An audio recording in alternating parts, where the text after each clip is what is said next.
गरीब मिट्टी के घर में गरीब बहू चाय बना रही है, जिसे ऐसा देख दरवाजे पर खड़ा शाही परिवार आंसुओं का दरिया बहा रहा है। क्या दिन देखने पड़ रहे हैं हमारी बेटी को। आप सही कह रही हो रानी। माधवी, मैंने कभी नहीं सोचा था कि मुझे अपनी बेटी को इस हालत में देखना पड़ेगा। दीदी, कैसे तुम ये सब सहन कर रही हो इतनी ठंड में? आखिर कैसे एक शाही परिवार की बेटी एक गरीब ससुराल की बहू बन गई? आइए जानने के लिए चलते हैं कहानी में। अरे भाई, तुम्हें पता है राजा ने राजकुमार को एक सफेद घोड़ा तोहफे के रूप में दिया है। अब तो राजकुमार के पास दो दो घोड़े हैं। अरे भाई, राजा के बेटे को किस चीज की कमी है? पिछले साल तो महाराज ने राजकुमार को हीरे से बना मुकुट दिया था। सुन रही हो दृष्टि, न जाने साल में कितनी बार महाराज राजकुमार को उपहार भेंट करते हैं। ओह बहन, हम गरीबों की किस्मत में कहाँ कि कोई हमें उपहार भेंट करे। ये तो नसीब का खेल है जो ऊपर से ही बनकर आता है। काश कि हम जैसे गरीब लोग भी राजमहल में पैदा हो पाते। इतना बोलकर दृष्टि अपने सिर पर घास की टोकरी लिए घर जाती है, जहाँ उसे देख उसकी सास विमला उस पर भड़कने लगती है। बहू, तू अब आई है, खाना कब बनेगा? मेरा बेटा इस ठंड में ठंड से तड़प रहा होगा। वो बेचारा पूरे दिन ठंड से कांपते हुए खेती करता है और तू है जो उसके लिए समय पर खाना भी नहीं बना कर रखती। माँ जी, मेरे पास एक काम नहीं है। खाना बनाकर मुझे लड्डू को लेकर शाही महल भी जाना है। राजकुमार का कक्ष साफ करने की जिम्मेदारी मुझे मिली है। भाभी, आप कितनी जल्दी नाराज हो जाती हो। माँ, हमारी महारानी भी ऐसे ही नकचड़ी है। मुझे तो कभी कभी लगता है कि भाभी एक दाई की बेटी कम और महारानी की बेटी ज्यादा है। इनकी हरकतें उन्हीं से मिलती हैं। अपनी भाभी का मूड ठीक करने के लिए दिशा एक छोटा सा मजाक करती है, जिसके बाद दृष्टि खाना बनाने के लिए चूल्हा जलाती है, पर लकड़ियां गीली होने की वजह से घर में धुआं हो जाता है। और तभी विशाल घर आता है और घर में आते ही खांसने लगता है। तो वहीं धुएं से परेशान लड्डू अपनी पढ़ाई नहीं कर पाता। माँ, तुम हमेशा घर में धुआं कर देती हो, अब मैं कैसे पढ़ाई करूं? अरे भाग्यवान, अभी तो मैं घर में आया था, सोचा था कि 2 मिनट घर में बैठूंगा तो ठंड से बच जाऊंगा, पर तुमने तो घर में धुआं कर दिया। अब मैं बाहर ठंड में कहाँ बैठूं? पूरा परिवार तो मुझ पर ही चढ़ जाता है। मुझे कोई शौक नहीं है धुआं करने का। ठंड है, लकड़ियां सूख नहीं रही, गीली लकड़ी कैसे जलाकर खाना बना रही हो। ये सब मैं ही जानती हूँ, पर आप सबको क्या है? आप सबको तो बस मुझे सुनाने का मौका चाहिए होता है। अपने घर वालों की बात सुनकर दृष्टि उन पर भड़कने लगती है, जिसके बाद सब चुप हो जाते हैं और दृष्टि सबको खाना देकर लड्डू के साथ शाही महल जाती है और राजकुमार रवि के शयन कक्ष की सफाई करती है। माँ, राजकुमार का बेड कितना अच्छा है। लड्डू, बेड पर से उतर। अगर राजकुमार ने देख लिया तो वो तेरे साथ साथ मुझे भी महल से धक्के मार कर निकाल फेंकेंगे। मेरी माँ की वजह से मुझे यहाँ पर छोटी सी नौकरी मिली है, जिस वजह से घर चला पाना आसान हो रहा है। अगर तुम ऐसे ही करते रहे तो हमारी रोजी रोटी छिन जाएगी। अरे दृष्टि बहन, क्यों मासूम बच्चे को डांट रही हो? बेटा, तुम्हें मेरा बेड पसंद आया ना, इसलिए तुम यहाँ तब तक बैठो जब तक तुम्हारी माँ अपना काम खत्म नहीं कर लेती। हाँ दृष्टि, तुम कभी ये मत सोचना कि हम तुम्हारे साथ भेदभाव करेंगे। तुम्हारी माँ ने मेरे बेटे को अपने बेटे की तरह पाला है। जब तुम 4 साल की थी तब तुम्हारी माँ तुम्हें यहाँ लेकर आई थी। और तुम्हें पता है, जब मेरा रवि हुआ था तब तुम्हारी माँ मेरे साथ थी, पर अचानक से वो गांव छोड़कर चली गई और सीधा तुम्हें लेकर 5 साल बाद यहाँ आई। तुम्हारी माँ सिर्फ कहने को दाई है, पर हमने उन्हें हमेशा अपने परिवार का हिस्सा माना है। वैसे अब तुम्हारी माँ की हालत कैसी है? महारानी, बढ़ती उम्र की वजह से अब माँ की तबीयत ज्यादा खराब रहने लगी है। सोच रही हूँ आज घर जाने से पहले माँ से मिलती जाऊं। अच्छा ठीक है, पर जाते हुए रसोई घर से कुछ खाना लेते जाना। आज मेरे रवि का जन्मदिन है, तो मैंने सोचा कि मैं अपने महल में काम करने वाले हर व्यक्ति को शाही खाना दूं। माधवी के कहने पर दृष्टि रवि का कक्ष साफ करके रसोई घर में जाती है और वहां से खाना लेकर सीधा अपने गरीब माँ कल्याणी के पास जाती है, जहां राजमहल की कुछ दासियां कल्याणी की सेवा कर रही थी। माँ, ठंड बढ़ती जा रही है और अब तुम्हारी उम्र हो गई है। मेरी बात मान क्यों नहीं लेती? चलो मेरे साथ घर। नहीं बेटा, मैं तेरे साथ तेरे घर नहीं जा सकती। अगर मैं वहां गई तो फिर कभी किसी से नजरें नहीं मिला पाऊंगी। और मुझे तुझे एक सच बताना है जो मैंने बरसों से सबसे छुपा के रखा है। मैं वो सच एक बार तुझे बता दूंगी तो मेरे मन का बोझ हल्का हो जाएगा। बस सही समय आ जाए ताकि मैं तुझे सच बता सकूं और चैन से मर सकूं। कल्याणी की ऐसी बातें सुनकर दृष्टि परेशान हो जाती है और वो अपनी माँ को दवाई और खाना देकर अपने ससुराल जाती है। अब इसी तरह कुछ दिन बीत जाते हैं। दृष्टि आज एक सिलबट्टे पर मसाला पीस रही है। हाँ, पता नहीं कैसे गरीब घर में जन्म हो गया मेरा। काश कि मैं कभी किसी शाही घर की राजकुमारी होती तो आज मुझे सिलबट्टे पर मसाला नहीं पीसना पड़ता। कितना जल रहा है मेरा हाथ।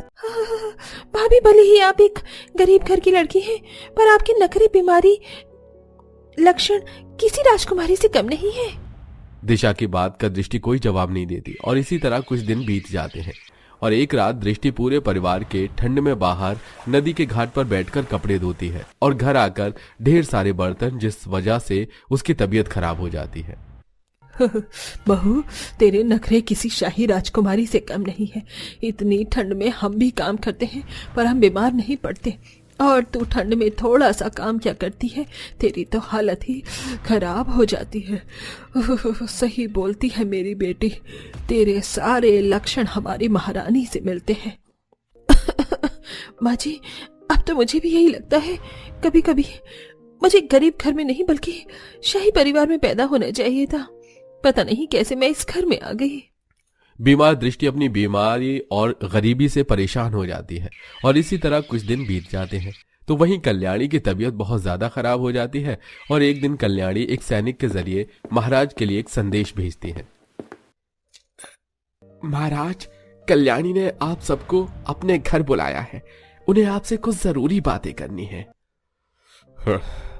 आखिर हमसे क्या उन्हें बात करनी है? कोई बात नहीं, उन्होंने अपने पूरी जिंदगी के 30 साल हमें दिए हैं।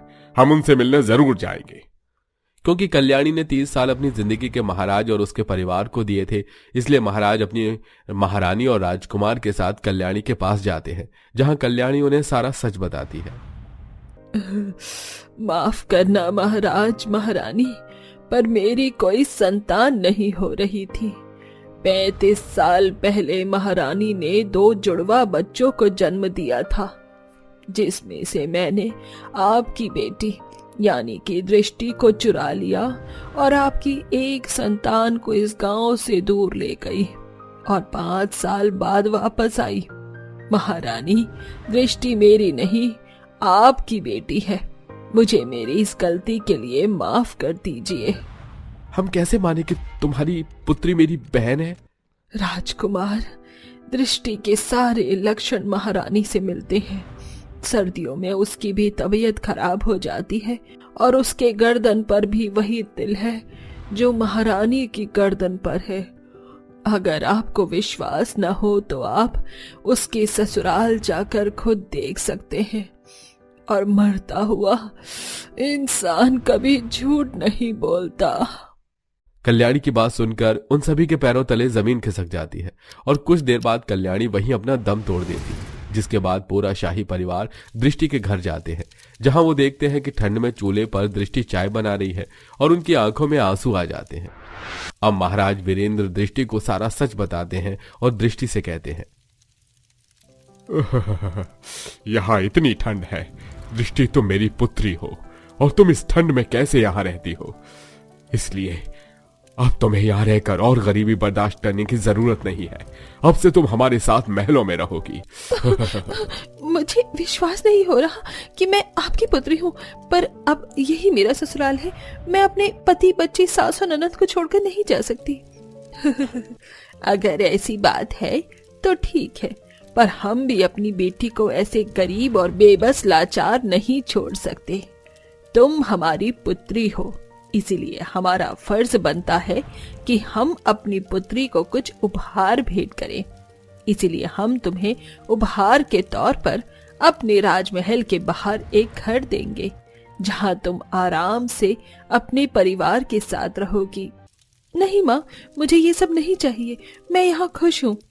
नहीं बेटा, हमें अपना फर्ज पूरा करने दो। अच्छा ठीक है, पर आप सब पहली बार मेरे गरीब ससुराल आए हो, चाय तो पीकर जाना। ठीक है बेटा। दृष्टि के सास जल्दी से पड़ोस से टेबल कुर्सी लेकर आती है और राजा रानी और राजकुमार को बिठाती है। इतने में दृष्टि लाल चाय बनाती है और चाय के साथ खाने को बिस्किट देती है। ये सब देख शाही मायके वालों की आंखों में आंसू आ जाते हैं और वो चाय पीकर अपनी बेटी की तारीफ करते हैं। ये लाल चाय तो बहुत अच्छी है पुत्री, पर अब हमने तुम्हारे ससुराल आकर चाय पी ली, लेकिन अब आप सब हमारे महल चलो और हमारे साथ शाही खाना खाओ।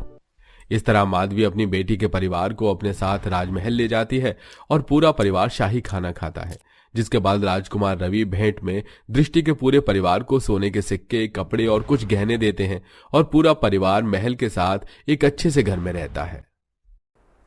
अरे चल चल भाई, अंदर चल, जल्दी चल, सब कुछ चोरी कर लेंगे। आज तो लगता है पूरा परिवार घोड़े बेचकर सो रहा है।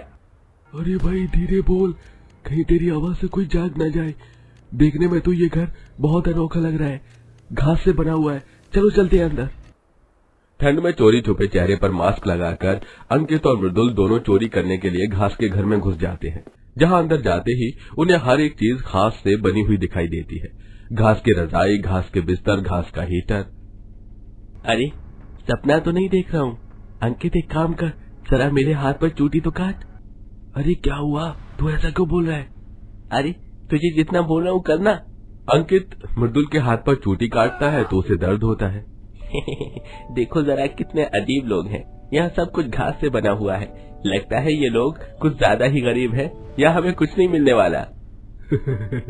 देखो, एक चोरी करके लोगों का मोय मोय करते हैं। आज घास के घर में घुसकर हमारा ही मोय मोय हो गया। दोनों चोर हंसते हुए चुपचाप वापस घास के घर से निकल जाते हैं, लेकिन घास का घर, घास की रजाई, घास का हीटर देखकर आप लोगों के मन में भी ये ख्याल आया होगा कि आखिर सब कुछ घास का कैसे हो सकता है। तो चलिए जानने के लिए आपको हमारे साथ कहानी में थोड़ा पीछे चलना होगा।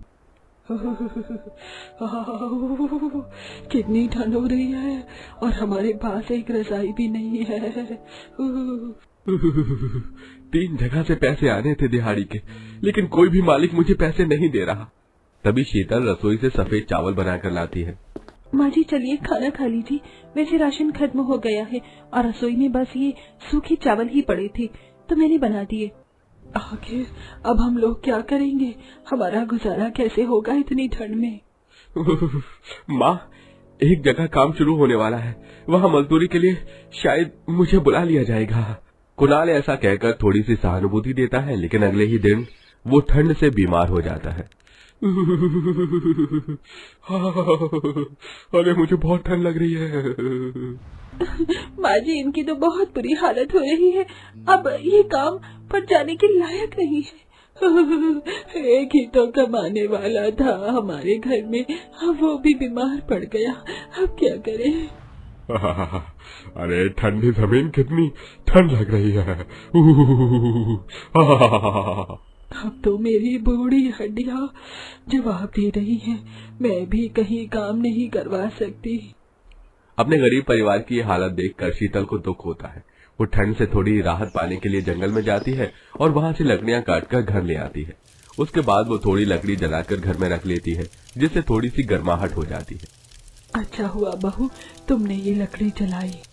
इस तरह गरीब परिवार रात को लकड़ी जलाकर सोता, लेकिन एक दिन जंगल से लकड़ी काटना भी मना हो गया। अगर कोई वहाँ लकड़ी काटता तो उस पर जुर्माना रख दिया जाता। अब क्या करूं, फिर से ठंड में रात को तड़पना पड़ेगा, लकड़ियां काटना बंद कर दिया गया है। उस रात फिर से सब लोग ठंड से कांपते रहते हैं। काश कि हमारे पास रजाई और एक हीटर होता तो ये सर्दी आराम से बीत जाती।